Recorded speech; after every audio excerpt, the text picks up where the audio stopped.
This was Berlin on Sunday, August 13, 1961.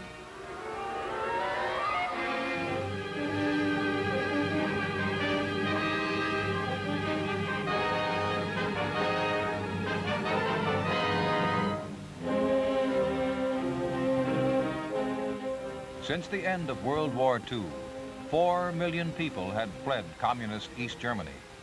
4 million people out of a population of 17 million.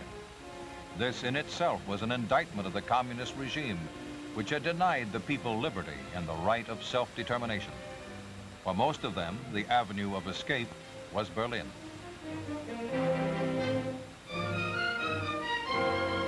Statistics show that the number of refugees rose sharply every time the Russian-sponsored regime threatened and imposed restrictions on the people, curtailed their freedom, and neglected their welfare. Because of solemn international agreements and the force of world opinion, these men, women, and children were able to seek asylum in West Berlin.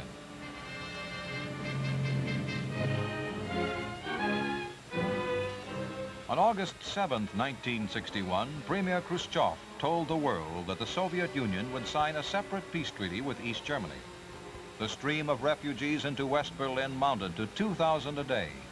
The Khrushchev speech indicated that the East German people would not be consulted about their future, that Germany would remain divided because such was the will of the Soviet Union. More ominously, it implied that the Soviet Union would soon assist German communist authorities in stopping the flow of refugees. Thousands of people sought what they guessed would be their last chance of escape.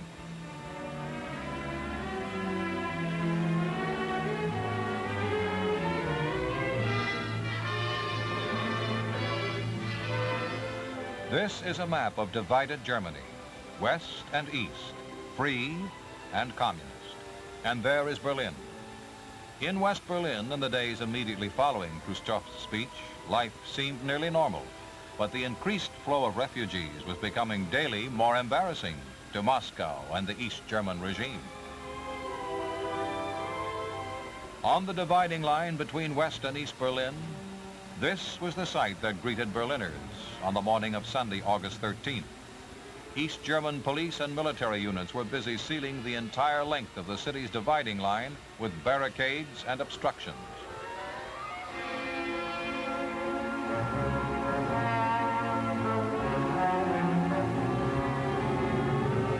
West Berliners came to see what the communists were doing.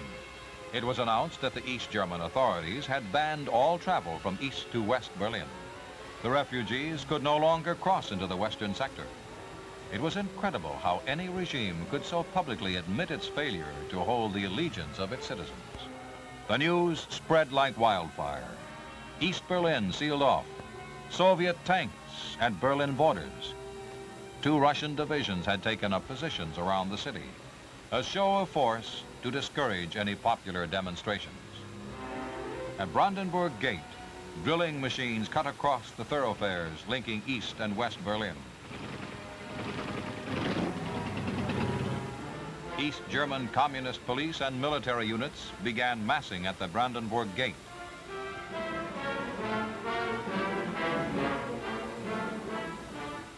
West Berliners, led by their mayor, Willy Brandt, came to look over this ruthless display of force.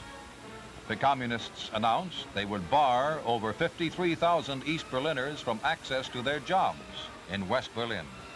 There was mounting indignation.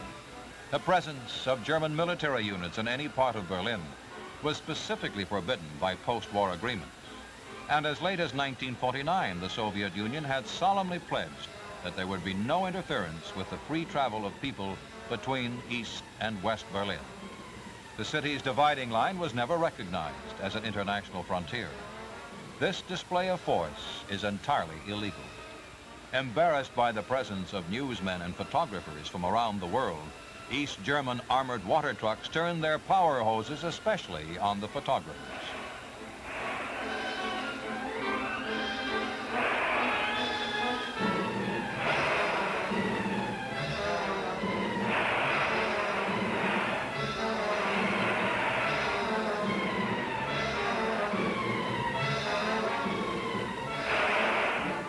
The the Soviets have now made clear their determination to prevent people from fleeing the communist paradise. The troops advance to the very edge of the dividing line. Even they seem uneasy about what they have been ordered to do here in full view of the world, in full view of their fellow Germans and Berliners, who taunt them with contempt and derision.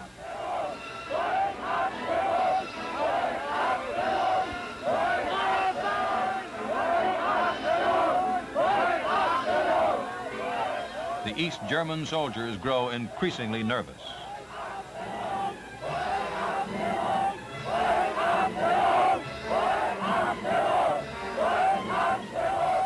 In 1953, it had been Russian troops who had faced the anger of the Berliners during the great uprising in East Germany. Now the soldiers of the puppet regime face the unpleasant task. Moscow and the Warsaw Pact nations announced that the blockade of East Berlin was planned with their full backing. A few refugees still get through in spite of the barricades and the sentries. In this dramatic picture, you see an East German soldier waiting for the moment when his comrades fail in their vigilance to make his leap for freedom across the barricade.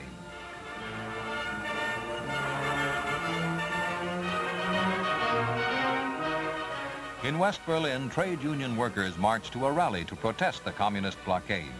Citizens gather from all parts of the free city for one of the biggest mass meetings ever seen in Berlin.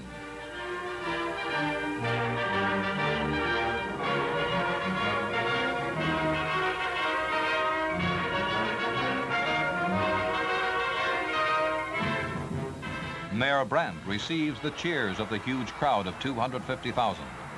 Speaking for them all, he says, Berlin must stand firm in the face of this new challenge. Berlin is a test for free men everywhere.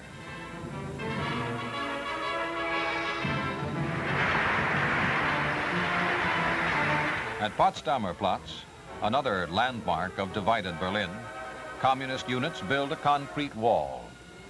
Visitors from Asia see how the East German authorities complete this unique construction project. Concrete blocks that could build homes for the people are used to imprison the people of East Berlin. Communists who preach coexistence here spend treasure and energy to separate people, people of the same nation, of the same city.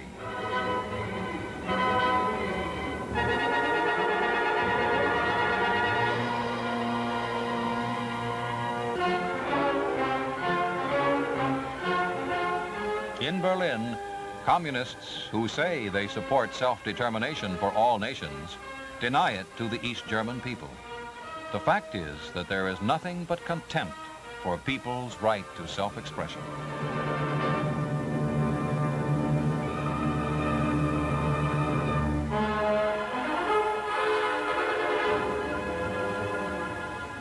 Guardians of the communist order are deaf to the pleas of this woman begging to be allowed to cross into West Berlin.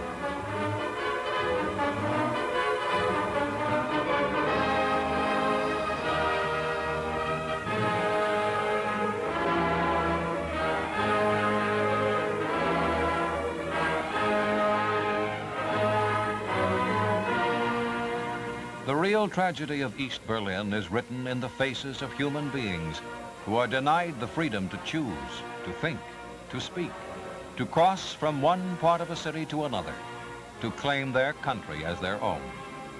This is the new colonialism of the 20th century.